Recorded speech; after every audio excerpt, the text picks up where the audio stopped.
Salve pessoal, Magrão aqui da Cia do Colecionador. Muito bom estar aqui com vocês no nosso primeiro podcast do Papo de Colecionador. E hoje eu e o Dr. Douglas estamos dando início a esse projeto, né, Douglas? Sim. Se apresente aí pro povo. O pessoal já me conhece, né? Cleverson, Magrão da Cia do Colecionador.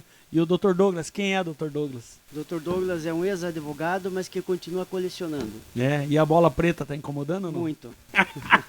Ele tá desde a hora que ele chegou aqui falando da bola preta. Douglas, o que você fala de coleção? Qual que é a tua história? Como que você começou a colecionar? Conta aí um pouco pra gente o que aconteceu. Bom, eu comecei a colecionar aos 7 anos de idade, quando achei uma porcariazinha de uma moeda de bronze na casa da minha avó. 7 anos de idade? Faz tempo isso, hein? Também não precisa me envelhecer tanto, né? Faz algumas décadas somente. É?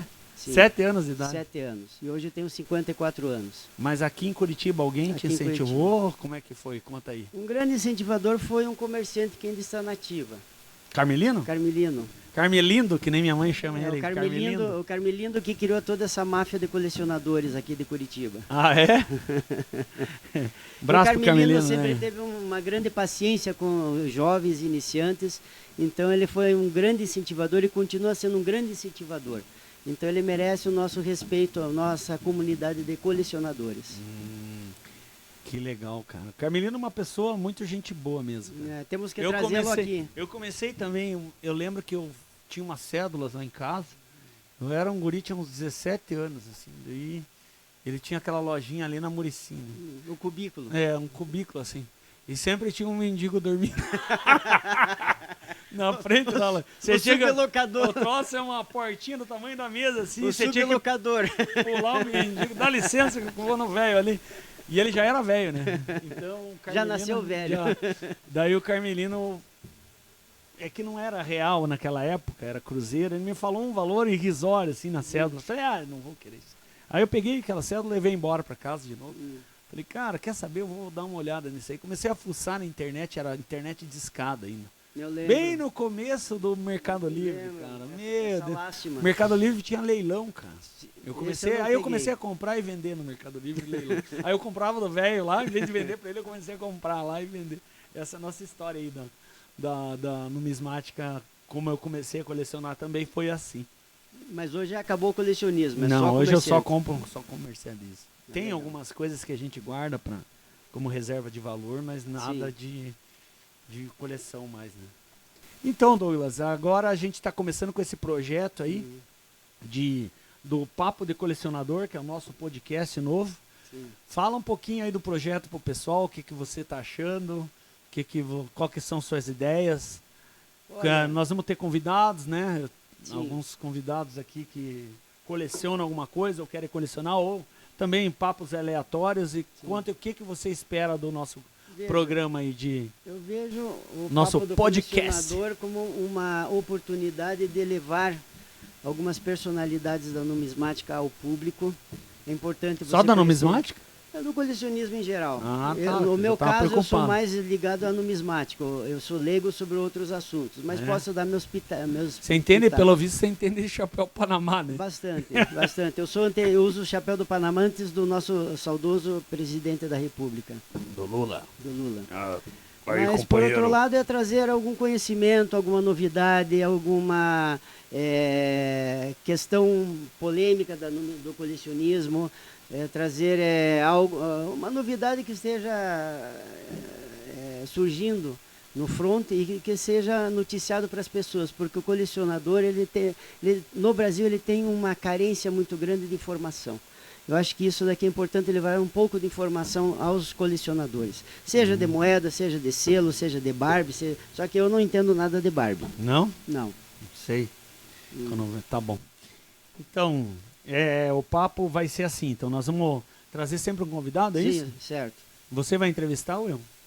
Ou os você, dois? né? Você pode dois? entrevistar, né? É. Tu já tá querendo demais também, né?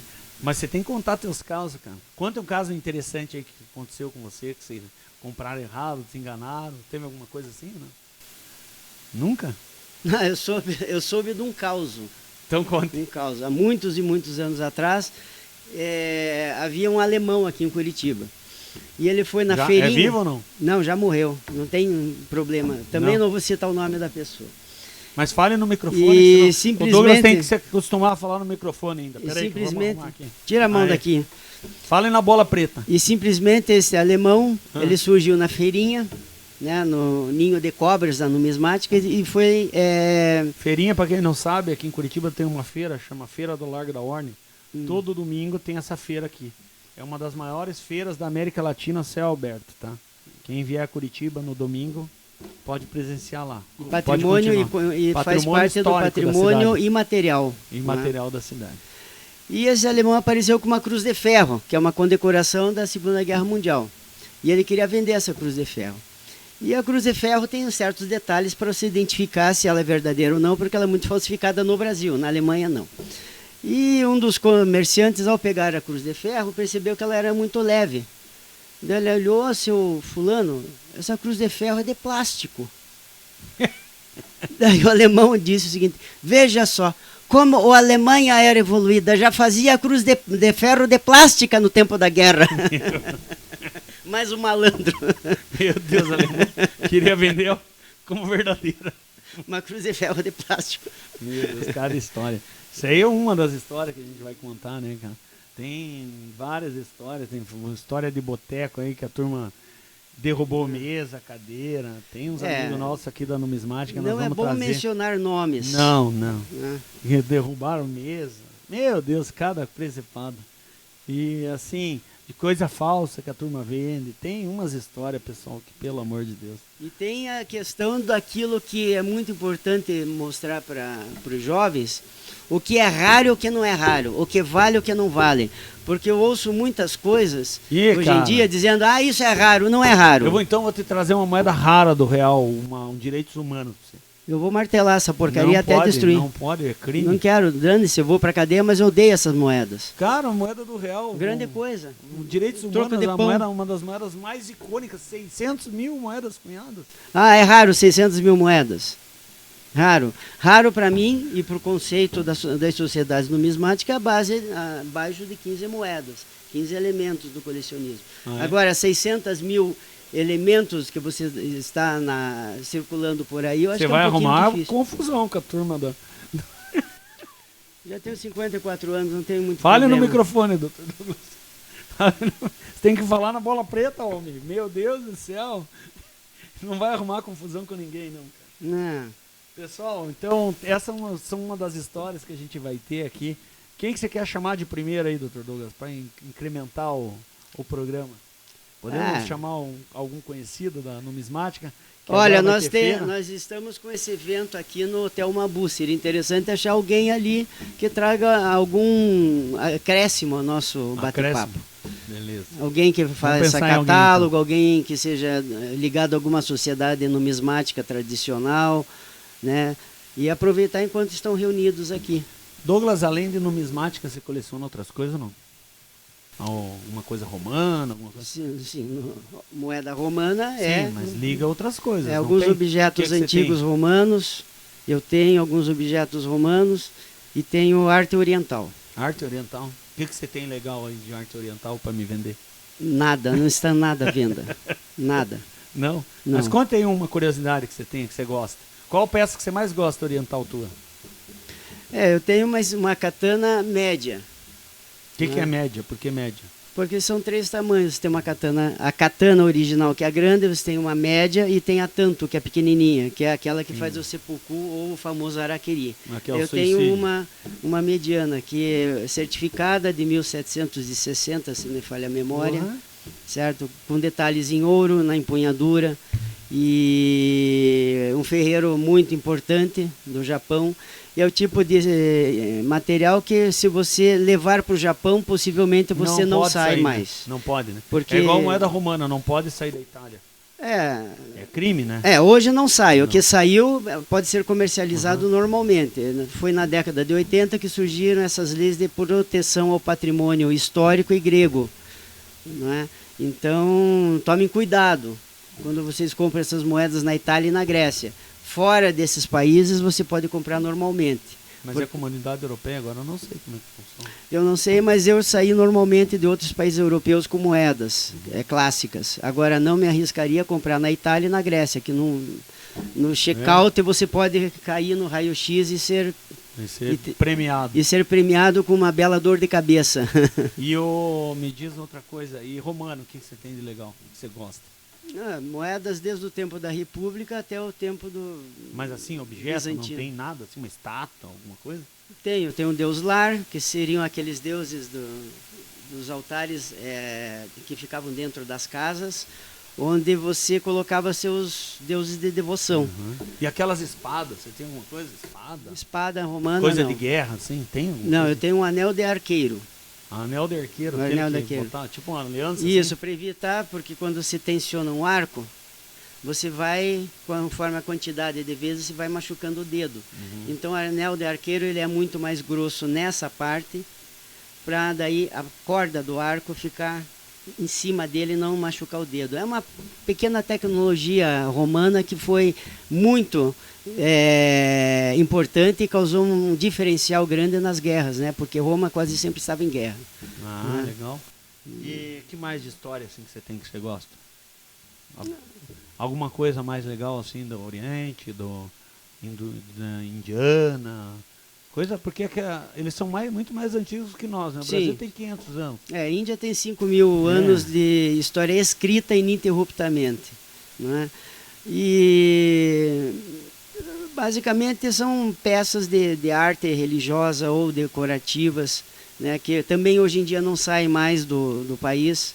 E aqui também tem algumas coisas em marfim que estavam há muitos e muitos anos fora da daí China. já é coisa japonesa ou não? Chinesa. Chinesa. Mas você tem aquelas moedas, proto-moedas chinesas? Tenho, bastante. Mas dá para fazer uma exposição com as tuas moedas ou não? Não, tenho muito ciúme. Tem ciúme? Que legal, cara. Qualquer dia eu trago alguma coisa. Esse papo aqui tá rendendo, viu, cara? A gente vai perguntando, o cara vai soltando o que ele tem. Metade vai ser editado, com certeza. Não tem edição. Aqui é ao vivo a edição. Errou, já era, cara. Eu vou bolar um negocinho aqui que o bicho adora falar um palavrão, cara. Ele vai ser a gente aqui, junto com a gente. E ele vai vou montar a caixinha do colecionador. Que cada palavrão que ele falar, ele vai pôr R$2, R$1 aqui. Porra, tem depois como eu vou voltar sortear. atrás e eu parar de apresentar o programa, senão eu vou ficar sem agora grana, já entrou, cara. Porque você a aposentadoria vai inteira pro pote daí. Vai ser o pote do palavrão. É isso aí, galera. Mais alguma coisa? Você não quer me perguntar nada? Agora eu vou te abrir então o microfone pra você. Pode perguntar. Não estava aberto antes? Estava. Bom. Eu te dou a palavra. Eu não ia repetir tudo de novo, viu? Fala lá, pergunta o que você quiser. Menos de particular, né? Que daí eu não vou responder. Por quê? Essas questões que são interessantes, não. O que você quer saber? Fala aí. Me diga uma questão. Quem quiser perguntar depois aí, pergunte no chat, né? Me diga uma coisa, o que levou você a colecionar e o que levou você a virar um comerciante? Ou você ainda tem as duas coisas? Algo sempre tem um clique que faz a pessoa... O colecionar foi o velho não querer comprar os troços. Foi isso, então. Daí foi uma recusa do comerciante. Uma recusa no comerciante que criou o monstro. Hoje eu digo que é um monstro. E daí comecei a colecionar e um belo dia me encheu e eu botei para vender tudo. E você começou a vender no Mercado Livre, online. Todo comerciante hoje foi um colecionador. Sim, isso é verdade. E ele começa a vender, comercializar para poder alimentar a coleção dele. Sim. Geralmente começa assim. Mas o teu foi um bota fora. Não, o meu depois foi um bota fora. E hoje depois disso, como você partiu para ter uma loja com tanta variedade de colecionáveis? Loja física? Essa loja física, ela surgiu primeiro um escritório, que era que bairro que era aquele lá embaixo? É um bairro de Curitiba, aqui mais afastado. Depois eu diminui o tamanho, fui para um escritório particular já nosso. E em 2016 eu abri a loja aqui no shopping aqui em cima. Certo. E há 2 anos e pouco eu vim aqui para baixo, aqui no Shopping Itália. Certo. Aí começamos a... Ficou um troço maior, uma variedade imensa de coisas.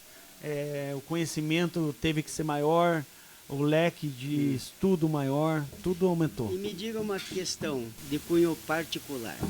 Você é compulsivo para comprar? Sou. Ou você tem Já um freio? viu algum comerciante que não seja? Conhece algum? Mas tudo?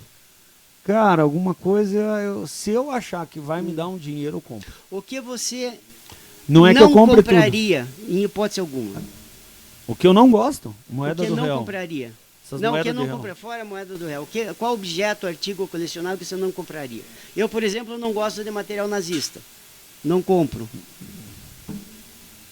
O que eu não compraria, o que eu tenho dúvida de que seja legítimo. Sim. Isso eu não compro. Mas o restante, qualquer figurinha, brinquedo... Não, se não tiver valor agregado, também não compro. O que caixa na gaveta não interessa. Tem que ter valor agregado. Vou comprar um troço que não tem valor agregado para ficar aqui, mais um objeto aqui parado. Então tem que ter uma lógica, né? Sim. O objeto tem que ter um valor agregado. E me diga uma questão que sempre me traz uma certa curiosidade. O colecionismo, não importa que tenha valor agregado ou não, sempre aquilo tem um grande valor para o colecionador. Sim. Já o que vale para uns pode não valer para outros. Já existiu algum caos engraçado da pessoa trazer algo que não valia nada e gerou algum constrangimento? Já aconteceu. O mais comum que acontece é cédula de R$1. O cara acha que vale. Não vale nada. Sim. Usada, toda arrebentada, vai valer? Não vale. Aí traz um certo constrangimento. Como é que essas moedas de Olimpíada? O cara vai trazer um monte. Não vale nada. Sim. O cara se decepciona, porque ele vê nas redes sociais, na internet, tem um monte de gente falando baboseira. A má informação. É a desinformação que eu falo. Desinformação, tá, pessoal? Isso aí tem muito na internet. Tem que tomar Procure cuidado. sempre as pessoas que mexem mesmo com o negócio. E o Google não responde tudo? Não, nada, quase. Nada. E muitas vezes a resposta é não errônea. É o Google, né? O Google ele pega os elementos que estão disponíveis na internet. E nem sempre são elementos bons. E nem sempre é a pura verdade. Aconteceu já de trazerem coisa que acham que não vale nada e vale. Sim. Já aconteceu também. E daí você tem aquela veia honesta e fala, olha, isso vale mais, ou você fica quieto? Não, o diabinho fala que não pague R$10, vale 1.000, pague 10. Mas não dá, né? Porque hoje o pessoal vai voltar aqui e vai ver, aí voltar aqui e vai ver o troço ali vendendo por 1.000. Então... E nas redes sociais, quando acontece isso nos teus programas, existe eu sempre pago metade. Hater, alguma coisa sempre que tem. Diz, você enganou a velhinha com a sua perna? Os caras sempre acham que eu tenho que ganhar o mínimo possível. Mas não, eu tenho a loja e eu pago metade do valor, não tem essa. Vale 1.000, vou pagar R$500 e às vezes até menos, porque até vender esse troço. Bom, pessoal, isso realmente é uma prática comum, não é só dele, não é uma prática somente do Brasil. Se vocês olharem com gêneros em qualquer lugar do mundo, você tem que manter uma estrutura de antiguidades, é metade do preço, salvo materiais que sejam de metais valiosos, como prata e ouro. Ouro você não tem como, vou pagar metade, daí vai pagar abaixo do valor da grama, daí derrete. Não vai pagar, né? Porque não vai vender, né? Exatamente. Não vai pagar, quem que vai vender? Exatamente, mas o restante realmente é metade do preço. Sim. Senão você leva prejuízo, vai pagar imposto, vai tirar nota fiscal. Exatamente. Existem tributos, existem todos os seus custos operacionais, não é? E aí, outro caso para contar aí? Agora eu quero saber de novo. Outro caso? Que ninguém te enganou? Não, eu posso ter sido enganado, mas eu não descobriu ainda. Ainda não descobri. Essa foi uma boa enganação, não é? Então a enganação está passando de verdade. Eu lembro uma vez que eu olhei um duplo Thaler que apareceu num evento em São Paulo. Agora você falou duplo Thaler, vai ter que explicar. São 2 Thalers, uma moeda 2 Thalers e uma moeda grande, mais ou menos desse tamanho em prata.